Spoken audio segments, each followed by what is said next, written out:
Quiero empezar con una palabra. La palabra es Gir. En sumerio aparece en varios contextos, pero en los textos militares y divinos tiene un significado específico que los académicos traducen dependiendo de la fuente como arma, misil u objeto puntiagudo que vuela. No es una espada, no es una lanza, no es un arco. Los textos sumerios que usan Gir en contexto militar divino están describiendo algo que se mueve por el aire por sí solo, que es dirigido hacia un objetivo y que destruye lo que golpea. Quiero sostener esa palabra mientras construyo el contexto a su alrededor, porque la palabra sola no es el argumento. El argumento es lo que los textos describen que hacen estas armas. ¿A qué? ¿Bajo la autoridad de quién? ¿Y qué aspecto tenía el resultado cuando terminaban? La epopeya de Erra no es un texto bien conocido fuera de los círculos especializados. Debería serlo. Es uno de los documentos más significativos de la tradición literaria babilónica. Un largo y sofisticado poema que describe las acciones del dios Erra, deidad de la guerra, la plaga y la muerte violenta, que toma temporalmente el control de la gobernanza divina de Marduk y desata la destrucción sobre el mundo. El texto fue considerado tan poderoso en el mundo antiguo que las copias se guardaban en los hogares como talismanes protectores. Se han encontrado fragmentos por un amplio rango geográfico. En Mesopotamia, en Anatolia, en el Levante. Era uno de los textos más ampliamente distribuidos del antiguo Cercano Oriente. Lo que Erra hace en este texto no está descrito en el lenguaje de la guerra antigua convencional. No lidera ejércitos, no asedia ciudades. Las destruye desde la distancia, de manera súbita, completamente, de formas que la población superviviente no puede explicar ni resistir. Las ciudades que atacan no son conquistadas, son vaciadas. Sus poblaciones no huyen ni se rinden, simplemente dejan de existir como comunidades funcionales. Y la tierra a su alrededor se vuelve inhabitable. El lenguaje que el texto usa para lo que Erra despliega no es el lenguaje de espadas y flechas, es el lenguaje de otra cosa. Algo que golpea desde arriba. Algo que produce efectos en la tierra, en el agua, en los cuerpos de los expuestos que las armas convencionales no producen. El Lugal-e es un himno sumerio al dios Ninurta, hijo guerrero de Enlil, una de las deidades militarmente más significativas del panteón sumerio. Describe una campaña que Ninurta conduce contra un ser llamado Asag, que ha levantado un ejército de guerreros de piedra en las montañas. El arma principal de Ninurta en esta campaña se llama el Sharur. En la traducción convencional es una maza, pero es una maza que habla, que asesora a su portador, que vuela por delante de la batalla para evaluar la posición del enemigo y regresa a informar. El Sharur es en el texto un arma autónoma. Opera con aparente inteligencia, se comunica, se mueve de manera independiente. Quiero detenerme en esa descripción porque un arma autónoma que se comunica con su usuario, evalúa las condiciones del campo de batalla y opera sin control directo continuo es un concepto tecnológico específico, no es una maza. Una maza es el arma más simple posible, un objeto con peso en un mango, completamente dependiente de la fuerza física de quien la empuña. El Sharur no se comporta como una maza, se comporta como algo para lo que los sumerios no tenían vocabulario preciso y para lo que por tanto usaron el término disponible más cercano. Hay otro concepto que recorre los textos militares sumerios y acadios que encuentro particularmente llamativo, el Melammu. El Melammu se describe como un resplandor divino o esplendor aterrador que rodea a ciertas figuras divinas y reales. Cuando se despliega en contexto militar, cuando Ninurta o Enlil o Erra lo dirige contra un enemigo, los efectos descritos no son simbólicos, las personas caen, no pueden moverse, son paralizadas o muertas a distancia sin ser físicamente golpeadas. El Melammu en aplicación militar funciona en el texto como un arma de energía dirigida, algo irradiado hacia afuera desde su fuente que incapacita o mata a través de un mecanismo que los textos no explican, porque el mecanismo era aparentemente dado por sentado por quienes lo registraban. El Melammu aparece en contextos militares a través de textos sumerios, acadios y asirios, abarcando más de 2000 años de tradición literaria continua. Sea lo que fuere lo que estaba describiendo, tecnología real, fenómeno real o experiencia real que la tradición escriba intentaba registrar en el lenguaje disponible, fue suficientemente consistente como para persistir como concepto reconocido a lo largo de ese periodo completo. Ahora quiero ir al evento específico que creo que es el centro de esta investigación, El Lamento por la destrucción de Sumeria, el lamento escrito más antiguo de la historia humana, describe un viento maligno que barrió Mesopotamia y terminó la civilización sumeria. Cuerpos en las calles sin heridas visibles.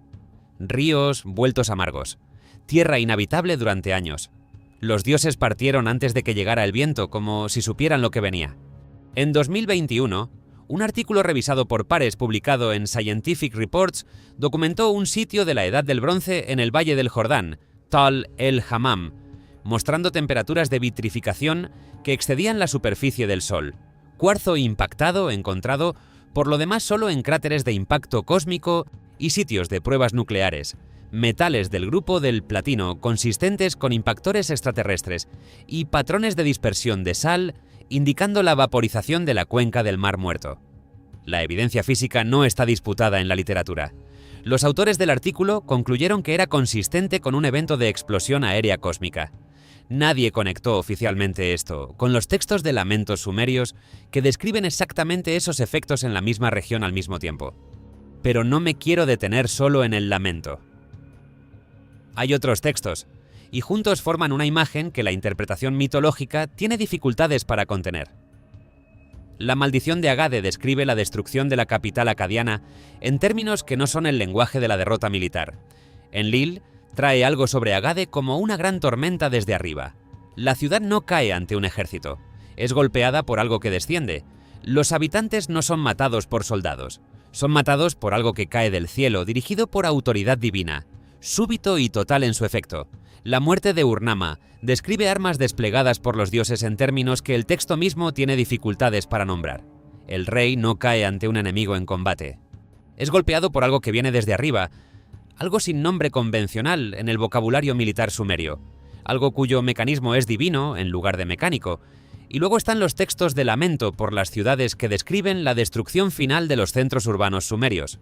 Dentro de estos y del ciclo más amplio de la epopeya de Erra, las armas usadas contra las ciudades de Sumeria están descritas como no pertenecientes a este mundo, almacenadas en un arsenal divino, sacadas específicamente para este propósito y nunca devueltas al almacenamiento después de su uso.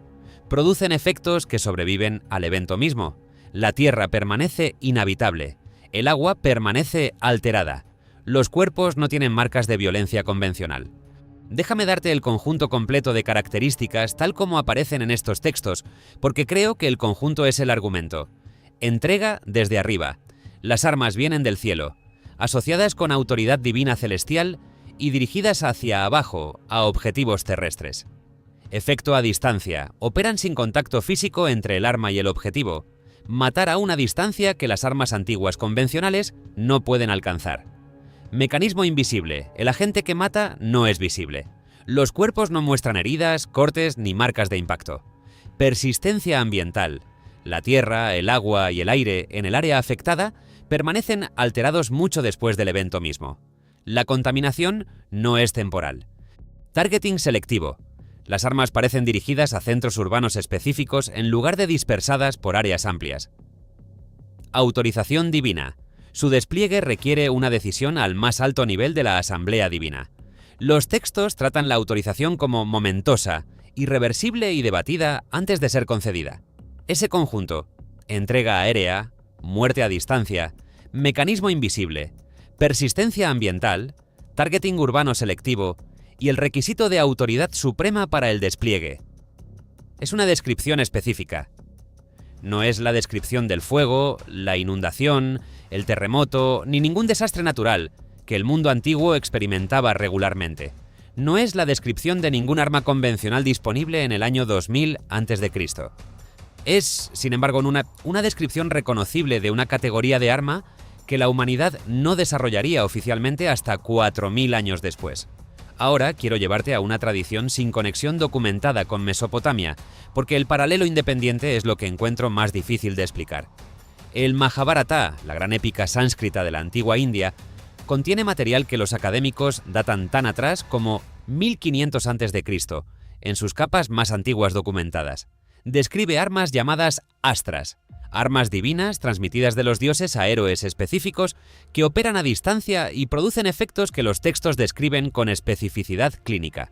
La más poderosa de estas, el Brahmastra, está descrita como un único proyectil cargado con la fuerza total del universo. Produce una bola de fuego de escala cósmica. Y entonces el texto continúa en un territorio que me detuvo completamente la primera vez que lo leí con cuidado. Quienes están en el área inmediata de la detonación del Brahmastra mueren instantáneamente. Pero quienes sobreviven al evento inicial, quienes están en la periferia, comienzan a mostrar síntomas. Su cabello cae, sus uñas se desprenden. El suministro de alimentos en el área afectada se contamina y no puede consumirse con seguridad. Los supervivientes desarrollan un deterioro físico progresivo en las semanas y meses que siguen al evento. La tierra dentro del área afectada se vuelve estéril.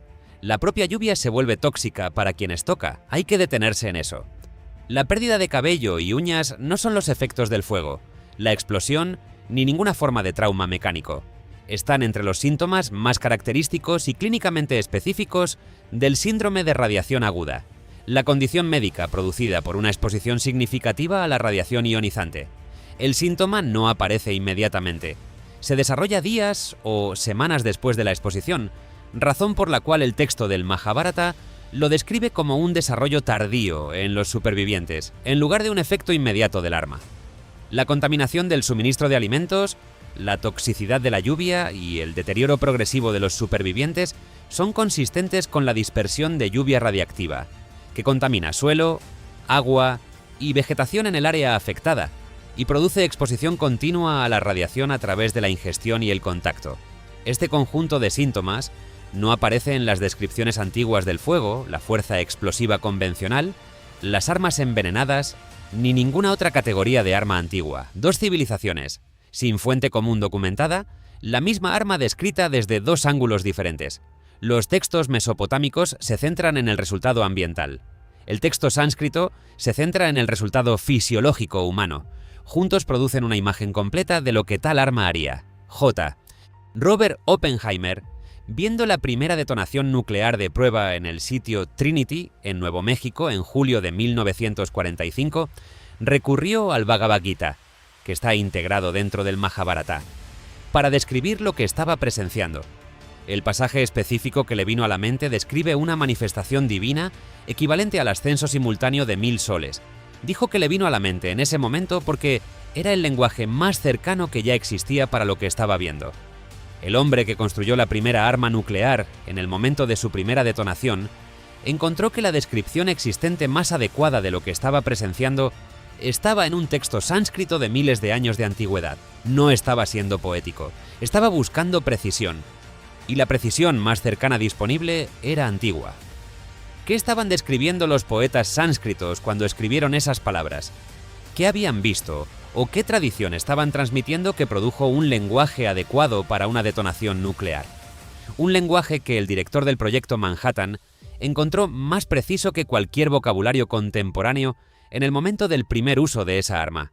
El Gir está en las tablillas, el Sharur está ahí, el Melamú está ahí a lo largo de 2000 años de literatura militar mesopotámica continua. La epopeya de Erra está ahí. El conjunto de síntomas del superviviente del Brahmastra está en los textos sánscritos. El artículo de Tal el-Hammam está en Scientific Reports. El lamento más antiguo de la historia humana describe un viento invisible que mató sin heridas y dejó la tierra inhabitable. Oppenheimer se paró en el desierto de Nuevo México en 1945. Vio elevarse la primera bola de fuego nuclear y recurrió a un poema sánscrito para describirla. Lo que el mundo antiguo estaba describiendo cuando escribía sobre armas divinas que caen del cielo. Matan sin marcas, contaminan tierra y agua durante años y requieren la autorización de la más alta autoridad antes del despliegue. No lo sé con certeza. Lo que sí sé es que la descripción es específica. Es consistente a través de tradiciones independientes, sin fuente común documentada. Coincide con una categoría de arma que desarrollamos en el siglo XX con suficiente precisión como para que el hombre que construyó esa arma encontrara la poesía antigua más precisa que el lenguaje moderno en el momento de su primer uso. Las tablillas están en los museos, los textos están traducidos y disponibles públicamente.